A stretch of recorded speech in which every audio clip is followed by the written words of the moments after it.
Om Jnanatimirandhasya Jnananjana Shalakaya Chakshurun Militam Yena Tasmai Shri Gurave Namaha. Translation: all those who followed the principles of King Rantidev were totally favored by his mercy and became pure devotees attached to the Supreme Personality of Godhead, Narayana. Thus they all became the best of yogis. Purport: the best yogis or mystics are the devotees as confirmed by the Lord himself in Bhagavad Gita. What's that verse? Yes, thank you. Of all yogis, he who always abides in me with great faith, worshipping me in transcendental loving service, is most intimately united with me in yoga and is the highest of all. The best yogi is he who constantly thinks of the Supreme Personality of Godhead within the core of the heart. Because Rantideva was the king, the chief executive in the state, all the residents of the state became devotees of the Supreme Personality of Godhead, Narayana, by the king's transcendental association. This is the influence of a pure devotee. If there is one pure devotee, his association can create hundreds and thousands of pure devotees. Srila Bhaktivinoda Thakur has said that a Vaishnava is meritorious in proportion to the number of devotees he has created.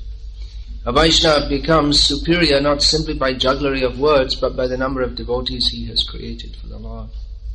Here the word Rantidevanuvartinaha indicates that Rantideva's officers, friends, relatives and subjects all became first-class Vaishnavas by his association. In other words, Rantideva is confirmed herein to be a first-class devotee of Mahabhagavat. Mahat sevang dwaram ahur vimuktehe. One should render service to such Mahatmas, for then one will automatically achieve the goal of liberation. Srila Narottam Das Thakur has also said, Charya Vaishnava Sheva Nishta Payetche Keba. One cannot be liberated by his own effort, but if one becomes subordinate to a pure Vaishnava, the door to liberation is open. Srila Prabhupada is sometimes criticized by certain rascals who fault him for translating his books in a Krishna conscious way. They consider this to be an artificial imposition on the text. The idea is that Krishna spoke and anyone can deconstruct it in their own way. Krishna didn't know what he was talking about, and therefore anyone can come along and impose their own meaning, my own meaning, how I understand it. Srila Prabhupada would often translate the word yogi as devotee. He would say, well, yogi means someone sitting with long matted hair and a long beard and performing austerities, controlling the breath and so on. This appears to be a modern understanding of the word yogi, because it's clearly used in Bhagavad Gita to indicate all classes of yogis, as indicated by the verse that Srila Prabhupada translates here, or quotes here, Yoginam api sarvesham. There are different classes of yogis. Of course, yoga is also classified. When the word yoga is mentioned, it sometimes particularly refers to the Ashtanga yoga or process in which dhyana yoga is prominent. Therefore we speak of karmis, gyanis, yogis and bhaktas. So in this context, yogi means the kind of yogi that people who criticize Srila Prabhupada thinks that he should always translate the word yogi to refer to. However, the very verse, Yoginam api sarvesham madgatena antaratmana shadhavan bhajate yomam samayukta tamo mataha, makes it very clear from Krishna's perspective, and he is the speaker of Bhagavad Gita, and therefore what he says should be taken seriously, not just as a kind of template to draw your own ideas on. He says that the best yogi is one who is a devotee. So clearly yogi can be translated as devotee, and according to context, Srila Prabhupada translated it as devotee. We see here also in this verse, it's said about Ranti Deva, about the followers of Ranti Deva, that his followers, they all became yogis. Now, considering that Ranti Deva himself was not a yogi of the type who sits in a mountain cave or under a tree in the forest and stares at the tip of his nose, as described in Bhagavad Gita, with half-closed eyes, and meditates on the incoming and outgoing breath.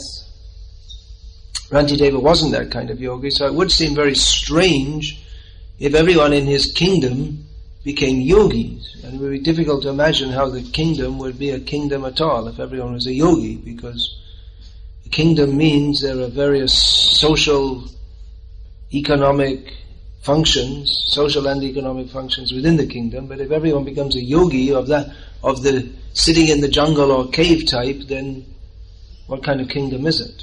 That was actually the situation in the Satya Yuga, when Kriteyadhyato Vishnum, the process of God realization, the Yuga Dharma was meditation on Vishnu.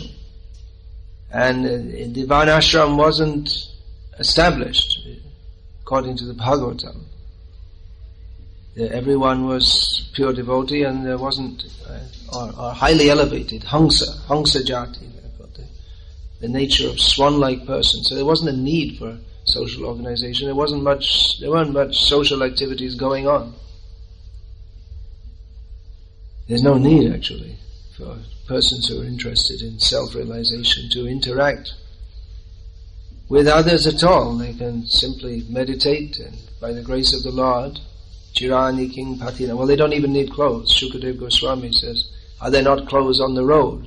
But he himself wasn't wearing any clothes, so it's not required for a Paramahamsa. Of course, in a cold climate like Britain, clothes would be useful, but in a warmer climate, clothes, they don't serve in many cases, they don't serve the function of keeping the body warm, because you'd be more comfortable with them off, because it's quite warm. So they serve the function of covering the body out of chastity, what's the word, reserve, decorum, decency, that's a good word. Oh, right, we have a whole bunch. What else? Modesty, that's the word I was looking for. Thank you very much. And there are many social functions which go with clothing also. You can, just like Bhakti Thakur says, that this is a good one for those who say that, well, we can just wear kami clothes. But Bhakti Thakur says, Gaura Bhakta Priya Vesha Dadhana Tilak Tulasi Mala Shobhamana. Dadhana Tilak Tulasi Mala Shobhamana. That one of the items favorable to executing bhakti is to wear the kind of clothing which is dear to the devotees of Chaitanya Mahaprabhu, and to have also to be beautified by tilak and tulasi mala. So we read in Chaitanya Charitamrita, in Chaitanya Bhagavat, that Chaitanya Mahaprabhu, he was wearing dhoti in his grihastha life, panchakach with 5 folds. So anyway, the yogis, the type of yogi that Ranti Deva was surrounded by his followers, which kind of yogi that is qualified here? The statement that there were yogis is qualified. One might start to think that there are a lot of bearded people and yoginis also with matted hair. but they were Narayana Parayana. It's the Sankirtan scores. Come later.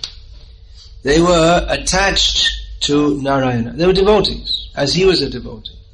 That's natural, that if the king is a devotee, then his followers will also be devotees. Everyone's supposed to follow the king. It's natural, although there's this very strange idea in modern society that everyone should be equal, and therefore communism was established on that basis, and democracy on that basis also, but it's not true that everyone's equal. And in fact, no two people are equal in any way. Maybe in height and weight you can find people. Otherwise, the fingerprint is different, the face is different, and the psychology of everyone is different. And some people are more intelligent. There are theories that, well, if you give everyone the same chance and the same kind of education, then all came out the same level of intelligence. But it's not true. People are different. Everyone's different. No two people are the same. And some people are natural leaders and some people are not. And to try to make a person who doesn't have leadership qualities into a leader, it can be disastrous for both the person who's put in the position and for the persons who are supposed to follow him. And then they become all upset, and then they throw out the leader, and they think, well, we don't believe in leaders, because they didn't have the properly trained leaders.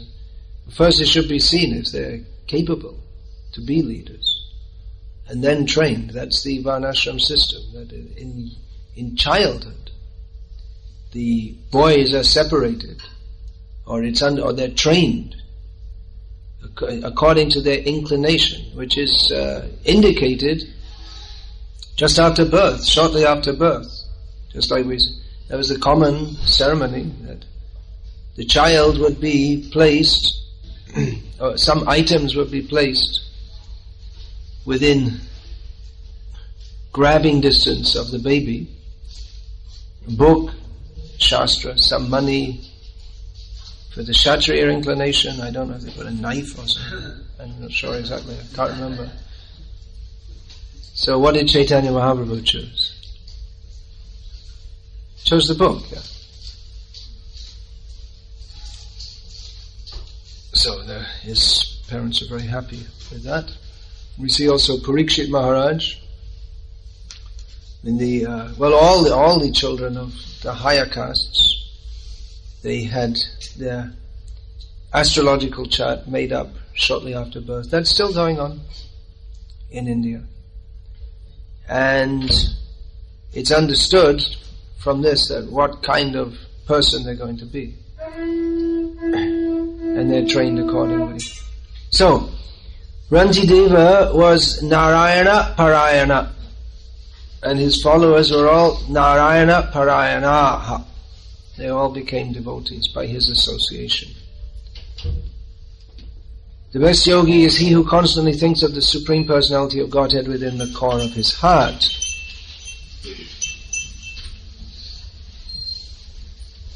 In the purport to the previous verse, Srila Prabhupada writes, by always being Krishna-minded or Krishna-conscious, one can surpass the influence of Maya. And here in this purport, I'll read it again, Srila Prabhupada writes that the best yogi is he who constantly thinks of the Supreme Personality of Godhead within the core of the heart. And Srila Prabhupada finishes the purport by quoting, Mahat Sevam Dwara Maho Vimuktehe. By serving the great, one should render service to such Mahatmas, for then one will automatically achieve the goal of liberation. So by thinking of Krishna constantly, one becomes liberated, and that thinking of Krishna constantly became possible for the citizens in the state of Rantideva by his influence. And by his mercy they all became devotees, and they all became liberated from material contamination. It's concomitant, it's simultaneous. It's just in the previous verse Srila Prabhupada quoted, Krishna Surja Sama Maya Hoyandaka Jaha Krishna taha nahi mayar adhika. The example is given of the sun. In the presence of the sun, there is no darkness. There's no question of darkness if there's sunlight. So in the same way, if there's Krishna consciousness, there's no maya. One doesn't have to make any separate plans to get free of maya. And therefore, bhakti yoga, or being a devotee, is the best kind of yoga, because simply by performing the activities of bhakti, one automatically gets free from maya. Whereas all the other processes of yoga, they are attempted as a means to get free from maya. Or in the lowest stage, karma yoga, one isn't even trying to get free from maya. One hasn't even hasn't come to the platform of jnana and understanding that one should attempt to be freed from maya. That comes automatically for a devotee. So, Rantideva, by his influence, all his followers became pure devotees. It's sometimes asked that why was the big fight to put Yudhishthira on the throne? Why such a big endeavor? Duryodhana was there, he was ruling. He wasn't the nicest of persons, but he was ruling the state. Why put Yudhishthira in there? Because Krishna wanted that his devotee would be a ruler. Even though the social functions of a ruler may be discharged very well by a non-devotee, the purpose of society, namely to help and guide people to become Krishna conscious, will not be served. This is the problem of the modern secular state, that they have the idea that, well, we just organize society very well and that's the job of a government. And then people can choose their own religious inclination or not to be religious. It's not the job of the state to get involved in this at all. But Srila Prabhupada, one of the many politically incorrect stances, which now we would say politically incorrect. I don't think that term was extant or hadn't even been invented when Prabhupada was here. But Srila Prabhupada, he didn't mind to go against Vox Populi. He pointed out the deficiencies of democracy and stated that the role of a government or the role of any leader is not simply to make arrangements for the material comfort of the followers, but to guide them on the path of liberation. This, of course, is in pursuance of the statement of Rishabdev. Does anyone know that? Guru nasasyat, swajano nasasyat, janani nasasyat, pita nasasyat, janani nasasyat, devang natatsyan, napatischa satsyan, namoche adya samapeta mrityam. One shouldn't become a guru, a father, mother, relative, master, or in any way accept any reverence from others unless he can guide them on the path to liberation. It's a very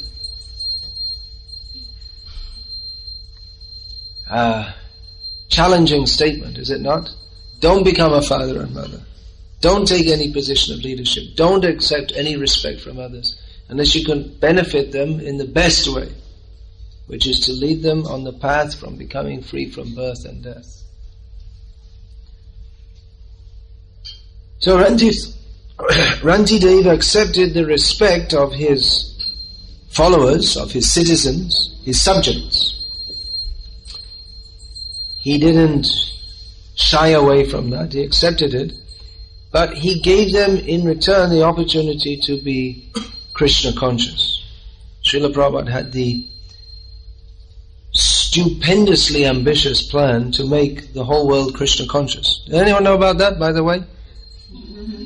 Ever heard of that? We don't hear so much of it these days. Now we're content to be a bona fide religion. But actually, Srila Prabhupada wanted to change the world and make the whole world Krishna conscious and have Krishna conscious kings, like Arjuna. Well, Yudhishthira was the king. Arjuna was assisting him. Why? Well, if the king is if the leaders are Krishna conscious, then people will follow. That's the idea. What if they don't follow? Well, there is a lecture of Srila Prabhupada's in which he was quoting Parikshit Maharaj. He was stating about Parikshit Maharaj. Parikshit Maharaj's policy was, if anyone was eating meat, kill them. If anyone was taking intoxication, kill them. If anyone was having illicit sex, kill them. If anyone was gambling, kill them. I heard it on a tape. I never found it ever since. I think it's been expunged from the records. It's volatile. But Srila Prabhupada was quoting Parikshit Maharaj. And there was no... the four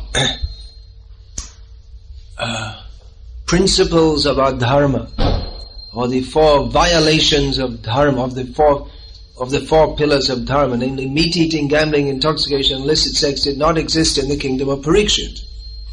You can understand why. He didn't allow it. Very strict.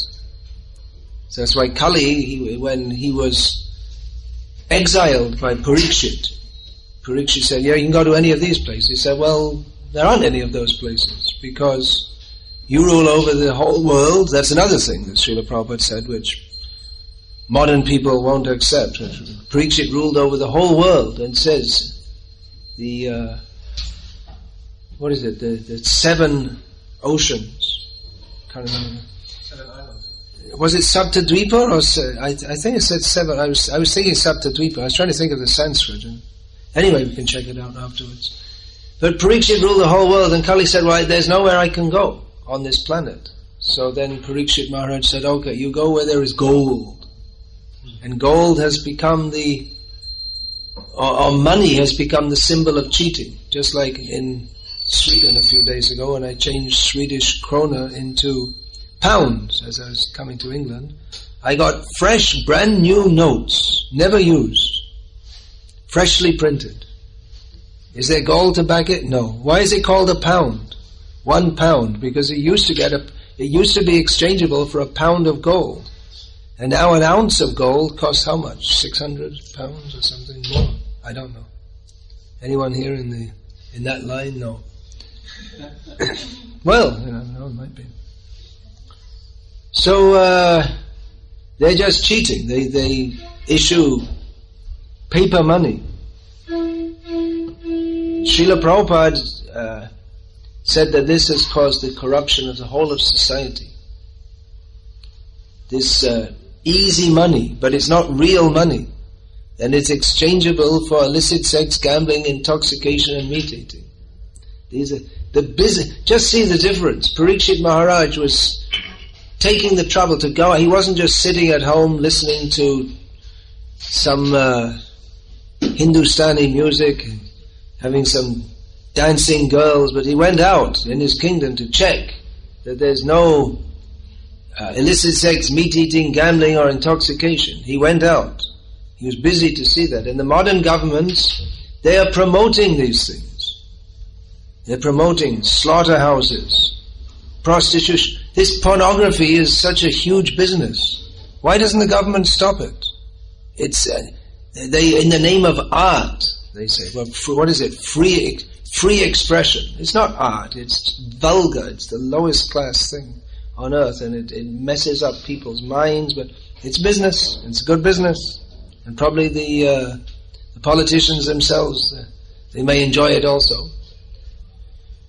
So the situation is so horrible all over the world that the governments who are supposed to be protecting the citizens, not only from robbers and thieves, which they don't do at all, which Srila Prabhupada also said, the government has no right to tax the citizens if they can't protect them. If you can't walk on the street without feeling safe that the gold earrings won't get lopped off by someone, they'll cut the lobe of your ear to take the gold earrings off, which in most cities of the world nowadays you can't walk safely and securely. So if you can't walk on the street, the government has no right to tax you. They're taking money but they can't protect you. To even walk on the street of the land. The modern governments are promoting all sinful activities. They're either promoting or covertly supporting. Here's another one for those who like conspiracy theories. We heard during the days of the Cold War that with the spy satellites of the United States of America, if someone happened to drop a kopeck coin on the streets of Moscow, then the satellite could read the writing on it. That's what they told. I mean, maybe it was an excuse because they were taxing the citizens and they had to tell them that they were getting something valuable in return. But if they could do that, then how is it that they can't stop thousands of tons of cocaine coming into the country every year? Conspiracy. Well, you can work it out yourself, but it doesn't seem to make sense to this little brain sitting on this little seat here. So the governments, they are promoting all sinful activities. For those of you who are from India, and you know very well what the BJP is, which is portrayed outside of India as the fundamentalist, fanatic Hindu organization. I guess it's just a matter of perspective. But anyway, during their government time, they very proudly opened up slaughterhouses. Yes. Mechanized, modern, state-of-the-art slaughterhouses. So, they're supposed to, the thing is they're supposed to be a Hindu party. But business is business, as they say. The most important thing of modern governments is money. The political leaders are pawns of the big corporations. They can't get elected unless they get the money to support their campaigns. And if they try to go against the big corporations, then, well, they might end up with a bullet in their head if the worst comes to worst, or they'll get removed by political means or whatever. So the Vedic kings, what a difference between the Vedic kings and the present day rulers. During the time of the Swaraj movement in India, Mahatma Gandhi and others gave the idea that, well, we'll get rid of the British. The British got rid of the Muslim rule for us, and now we're under British rule. So we'll have independence, and then again we can have Ram Rajya. They had the idea. It'll be like being under Ram, but where is Ram? You can't even have a temple of Ram at his birthplace. This is the situation in modern India, in the name of secularism or Muslim appeasements, the fundamentalists would call it. So, as Srila Prabhupada said, we want one Arjuna. We don't need a whole house of commoners with very common low-class ideas, or a house of lords. Srila Prabhupada, Prabhupada's criticism of the lords is that he gave the example of Robert Clive, who was just some insignificant person who came to India, and the British there were in an advantageous position, so he was able to, by some various machinations, to make a good fortune, and then he became Sir Robert Clive, and then he purchased, you pay enough money and you purchase you become a lord. Of course, that's not allowed nowadays, but that was the system. You build a big country house and you become a lord. So it's just any low-class person, if they get some money, they could become a lord. And actually they're all very low-class, because that's stated in the Bhagavatam, that in Kali Yuga, Prajaste bhakshishyanti mlecha rajanya rupina. That mlechas, meat eaters, they will become the kings, or so-called kings. And their business will be not to protect the citizens, but to devour them. Literally the word is given, to eat them. Generally that's understood allegorically, although there have been leaders in Kali Yuga. Idi Amin, you may have heard the name. Those of you from East Africa. You from East Africa, your parents? Huh? Parents are from East Africa. Well, they were lucky to get out of Uganda alive, even though every piece of gold on their body was removed before they left. But he had a habit of literally eating his political opponents, just to make sure that even if their ghosts were around, they could know that he was the boss, he was in charge. So modern rulers, they don't care for their citizens at all. And in recent British history, we had the phenomena of the leaders deliberately lying on various counts to send their armies to a war which was being waged, or to invade a country, to be more precise, which is being waged in the name of humanitarian democracy, truth, justice, etc., but actually for various geopolitical, which translates in the end as money, economic reasons. So the modern leaders, far from being truthful, which is one of the divine qualities, they are prepared to lie through their teeth, as the saying goes. And even more surprising, even after they're exposed for all these things, the citizens still elect them. So as Srila Prabhupada said, that you don't complain about the government, you voted them. So Ranjideva was a pure devotee. By his association, all the citizens became devotees. Srila Prabhupada gives a comment here. A Vaishnava becomes superior not simply by jugglery of words, but by the number of devotees he has created for the Lord. So Srila Prabhupada, he neither juggled words, he was very straightforward in his delivery, very clear. And he did the actual service to the Sampradaya of fulfilling Chaitanya Mahaprabhu's mission. While others talked about Krishna consciousness, which is very good. I'm not saying it's bad to talk about Krishna consciousness, but Srila Prabhupada didn't just only talk, but he made the whole world talk about Krishna. So Srila Prabhupada, he is the special devotee, there's no doubt about it. Among all devotees are special. Every devotee is glorious. But Srila Prabhupada's position is undoubtedly extremely special, even in all the sampradaya of Chaitanya Mahaprabhu. We can say that, we may think, well, we're saying that because we're sitting in an ISKCON temple, and that's the kind of thing we say, beat our drum.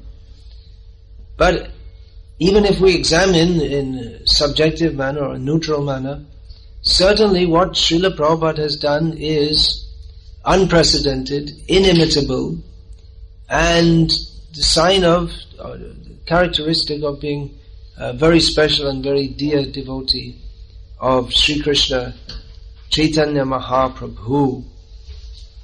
One should render service to such Mahatmas. Mahat Sevam Dwaram Ahu Vimukte. One should try to serve the mission of Srila Prabhupada. That will help us. These preaching activities of Krishna consciousness, which Srila Prabhupada so much emphasized, by doing that we will not be the losers. If we think that, well, I have to go away and simply sit and chant somewhere, we won't get the mercy of Srila Prabhupada and the previous acharyas in the same way as we will if we make sacrifices for serving this mission. The mercy comes to those who attempt to serve this mission. We're not the losers, even if our sadhana is sometimes not as tight as we would like it to be, or as but if we're fully engaged in the preaching mission, then certainly the mercy of Srila Prabhupada, who's carrying the mercy of all the previous acharyas, that will come down on all the devotees. As Srila Prabhupada said, that if you just hold on to my dhoti, I'll take you back to Godhead. And we practically see that Srila Prabhupada's mercy is flowing on those devotees who attempt to serve this preaching mission. It's not that preaching is for lower class people and lower class Vaishnavas, and because we're very rajasic, we have to be engaged like this, but that may be true in the beginning stage, but Srila Prabhupada defined an uttamadhikari in his commentary on the Nectar of Instruction verse, where the various grades of devotees are described. Srila Prabhupada describes as an uttamadhikari as one who chants a minimum of 16 rounds a day, and who is fully absorbed in spreading Krishna consciousness. That's how Prabhupada defined an uttamadhikari. Once I was at Radha Damodar temple in Vrindavan, and my godbrother who I was visiting there with, we came across one Gaudiya Math sannyasi who was also there, and this godbrother of mine knew that sannyasi, so he introduced me to that sannyasi, and he told me that I'm preaching, and the immediate response of, I'm traveling and preaching, the immediate response of that sannyasi was, well, don't preach too much, because you have to perform sadhana also, which can be valid advice, no doubt, because we have to keep a balance with our own sadhana. But at the time I thought that, well, I didn't say it, but I thought that, well, I didn't think that Srila Prabhupada would respond like that. There's a difference in outlook. In Prabhupada, he so much emphasized this preaching of Krishna consciousness, and just like Srila Prabhupada translates that verse, that I carry what they lack and preserve what they have. What is that verse, Sanskrit? Ananyas chintayanto mang ye janaf paryupasate tesham nityabhiyuktanam yogakshemam vahamyam. Again, it's Srila Prabhupada has worked his own understanding. His own understanding means as Krishna directed him to translate it. Yogakshemam vahamyam, I carry what they need for their practice of yoga, Krishna says, for those who are always thinking of me without deviation. So, Srila Prabhupada, we see that those who dedicate themselves to this preaching mission, that he helps them, there's no doubt. We see again and again and again, even though our devotees are mostly not very learned or very austere, which are these are considered important qualities for sadhus, but compared to traditional sadhus in India, most of our devotees are not very learned or very austere.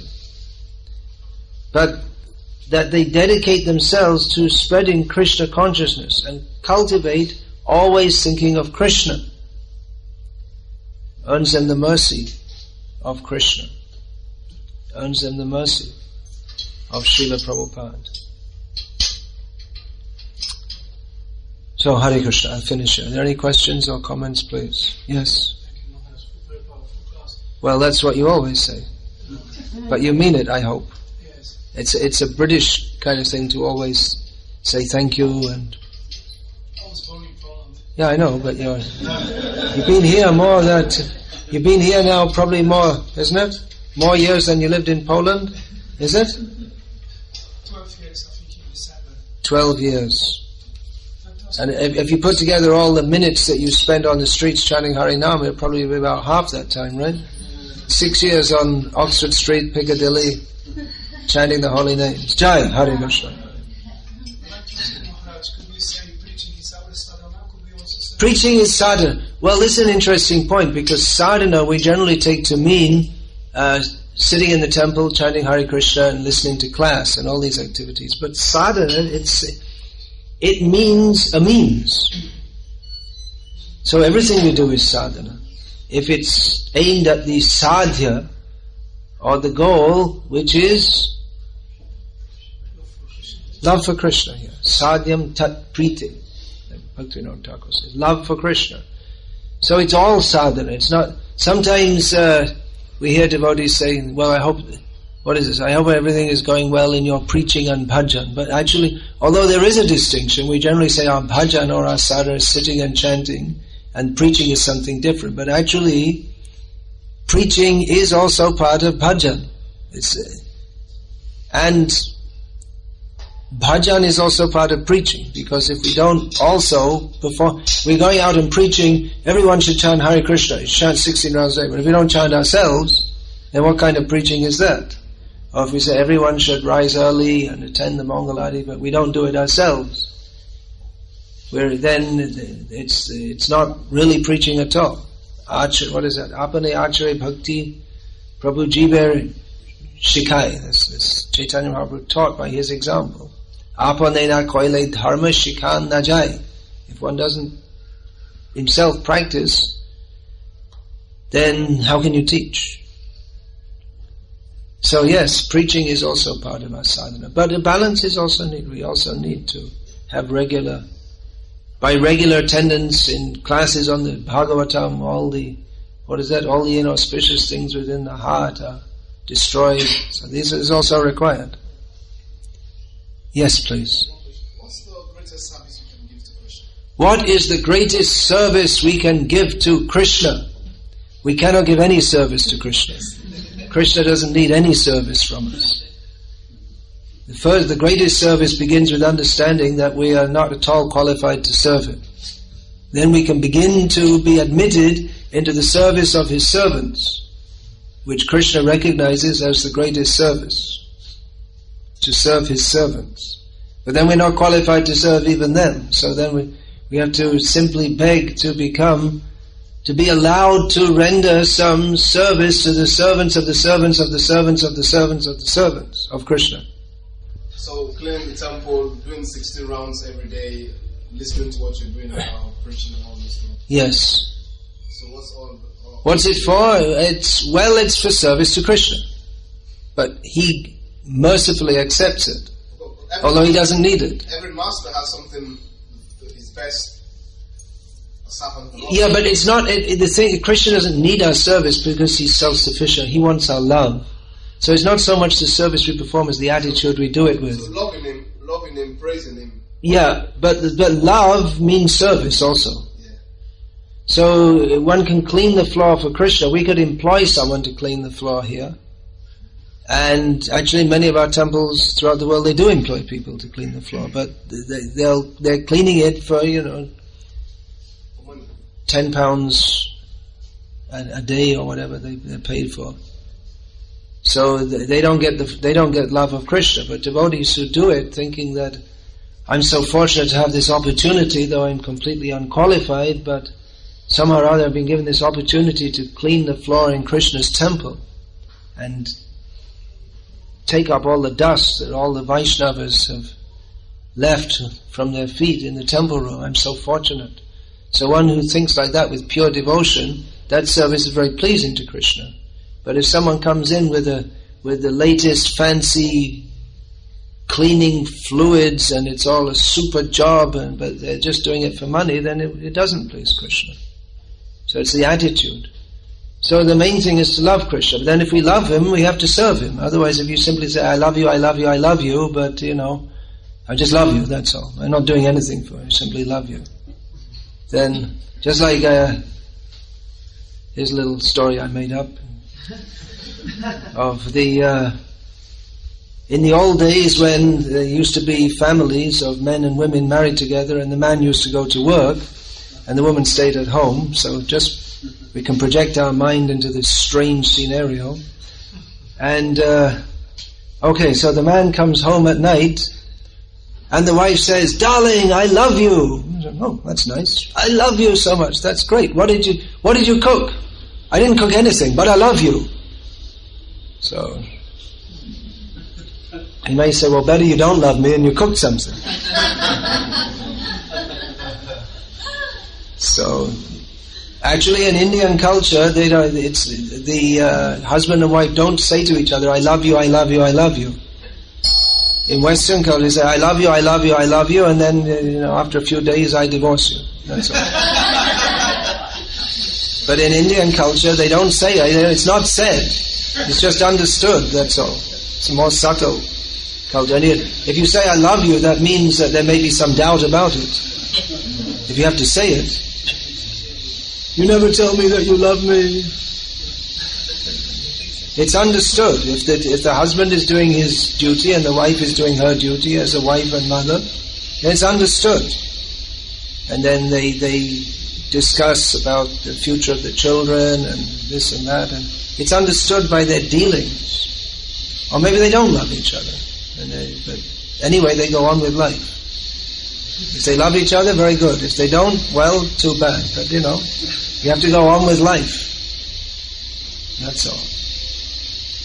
So the best way to serve Krishna is you'll get various answers. Sometimes it's stated to chant his names. That's love, isn't it?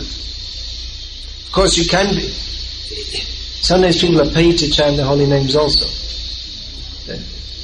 That's in Bengal, where it's a funny mix-up, because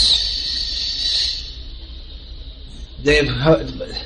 The idea is that chanting the holy names is very auspicious, so they have musical bands, just like they have rock bands and whatever the latest mode of music is.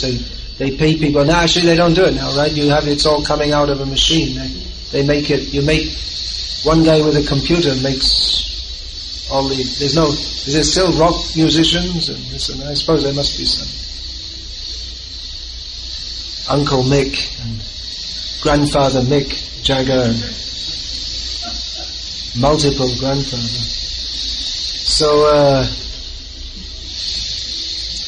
so it's considered very auspicious to chant the holy name, so they organize festivals in which they have bands that go around and they sing.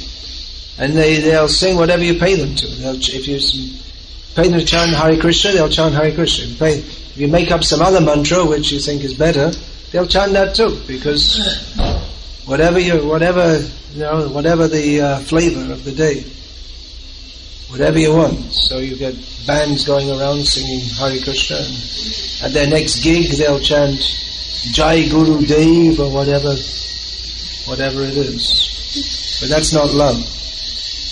But generally, to call out someone's name means you love them. If again and again you call someone's name, there'll be attachment, isn't it? Just like a mother calls her child. So, or we are asked to call out as a child calls for the mother, in that mood.